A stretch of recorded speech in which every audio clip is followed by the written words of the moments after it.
man, I love autumn. I love fall. I have reasons to love all seasons, but I love fall the most of all. Here are some things that I think. Number 1, sweaters. Man, I love wearing sweaters. So big and comfy. It's like if shirts were also blankets. And they always look spiffy too. There's a million trillion different sweaters to choose from, and they're all just nice. Most formal wear is terribly uncomfortable, but sweaters are like an anomaly, both formal and fun, fancy but not restrictive. It's a deeply comfortable experience to be a human in a sweater. I have 1 or 2 sweaters that I'm particularly fond of, both a lovely sort of light brown, beige color, which itself matches the colors of the autumn scenery. As soon as I catch my first whiff of autumn air, I put on my sweaters, and I don't take those fuckers off till spring. One of them has a huge collar that opens up with big buttons, and goddamn, you can button that shit up and hide your face in it like a turtle if you want. You can finally be turtly enough for the Turtle Club. Turtle, turtle. The other one has a zip-up collar, and that's pretty cool too. I just fucking love sweaters. Literally. Like when you break into your ex-girlfriend's car and fuck the sleeve of her sweater. Sweaters are great, and that's not even getting into the subgenre of hoodies, which are extra convenient because the way they open up makes them the perfect middle ground between a sweater and a jacket. So now it's like a shirt and a blanket and a jacket all at once. And it has a hood. And don't get me started on Christmas sweaters. This is an autumn video, not a winter video. Just kidding, I don't give a fuck. I'll wear a Christmas sweater on the 1st of October, baby. Top scientists have recently discovered how to combine Christmas sweater aesthetics with cool things that would normally go on t-shirts, like video games and rock bands and stuff. The result is that Christmas sweaters are now even cooler than they already were, which seemed impossible at the time. Forward thinking like this is the pathway to a glorious future. I seriously love this sweater more than most of the people in my immediate family. That could mean that I've had a very troubled life, but I choose to believe it means that this is a very special sweater.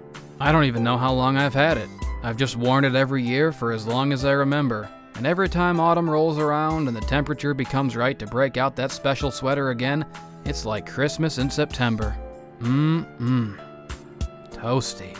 But I have to say, my very favorite thing about this most special of sweaters is that the sleeves are just a bit too long, which means I can keep my hands inside them like Fievel. Yeah, who needs gloves? I got Fievel sleeves. Sweaters are the answer to the age-old riddle. How can something be warm and cool at the same time? Number 2, jackets and coats. If you thought I loved sweaters, don't get me started on coats. I am a coat connoisseur. Seriously, I collect coats. Sometimes I go to Goodwill and just buy a shitload of coats. I love them all, man. Short coats, long coats, denim jacket, leather jacket, big poofy coats. Coats are like armor, if armor was comfortable. They protect you from the elements, and they look cool. Everyone looks cooler in a good coat. Even your other clothes look cooler with the right coat on top of them. For example, a white shirt is just a white shirt, but a white shirt underneath a leather jacket? Oh crap, you just became literally the coolest guy ever. Here's another ancient Chinese secret. If you have a jacket and a hoodie, you can do that thing where you put the hoodie under the jacket but leave the hood sticking out over it, so it's like your jacket now has a hood. As the Chinese say, holy crap.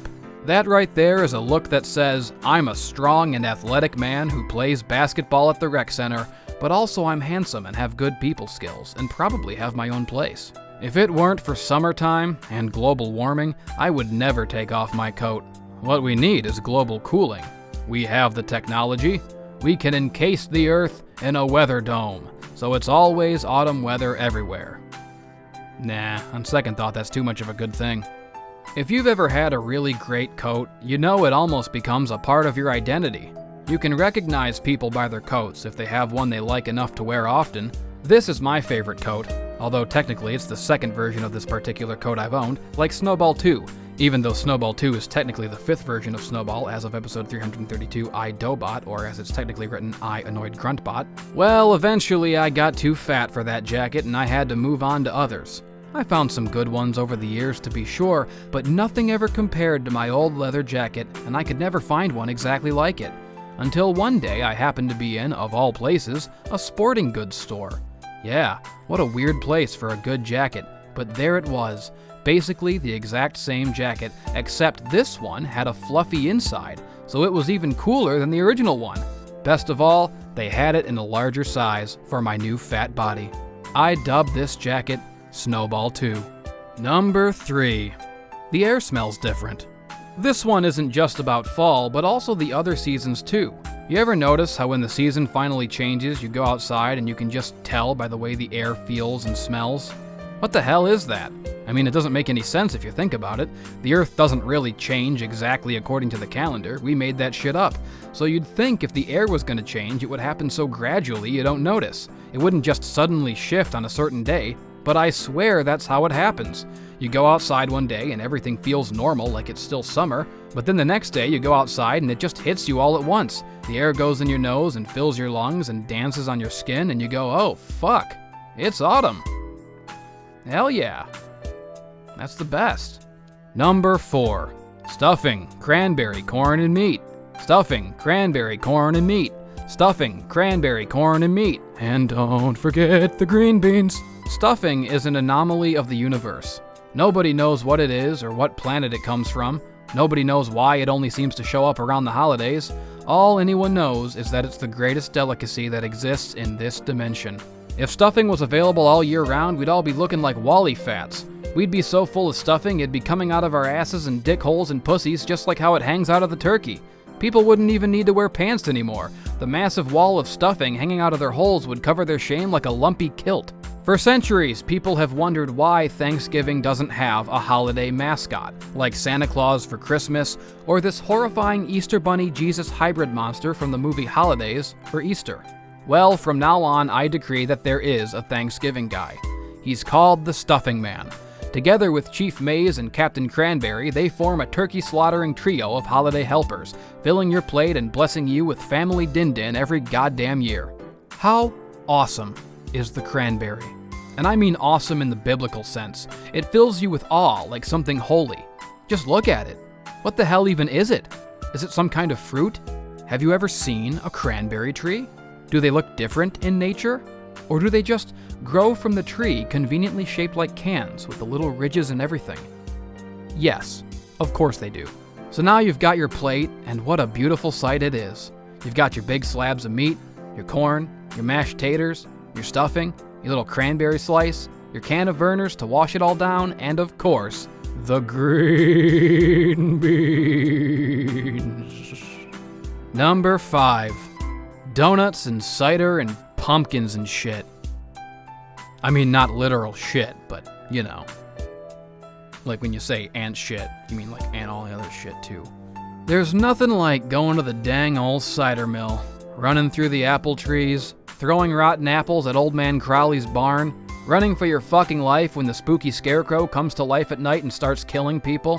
Then you get those big sugary donuts. Ever notice how donut places don't have those donuts? You only get them at the cider mill, and only in autumn. That's the fucking rules. The rest of the year they're considered contraband. You ever try to smuggle one of those donuts in the spring? The whole precinct will be on your tail. And you won't get away with it. The police take donut laws very seriously. Apple cider. God damn. They finally found a way to turn apples into juice. But it's not apple juice. What the fuck is going on?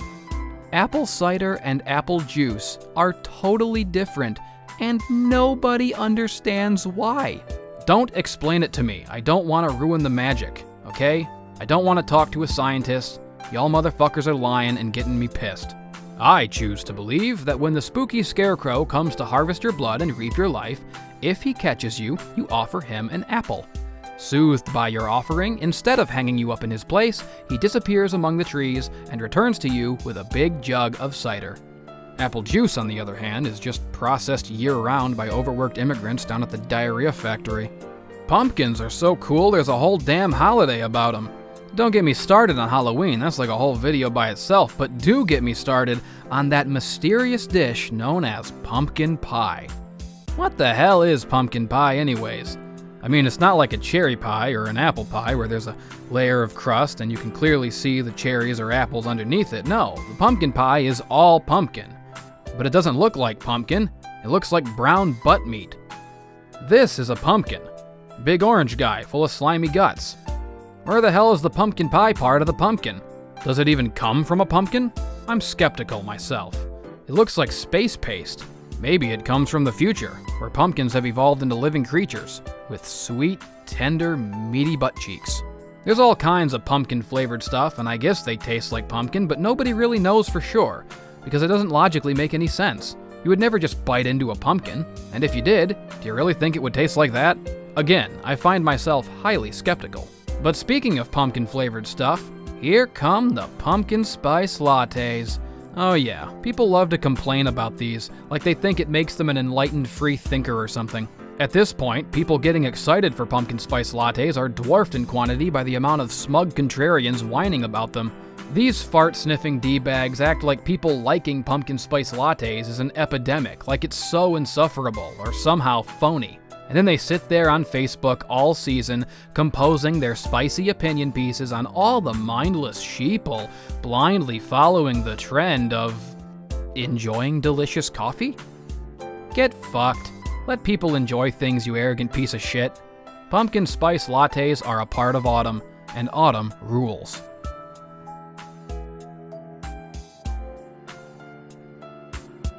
Oh boy, I sure do love autumn. I can't wait to go outside and see all the colors of the leaves and the pumpkins and all the other stuff.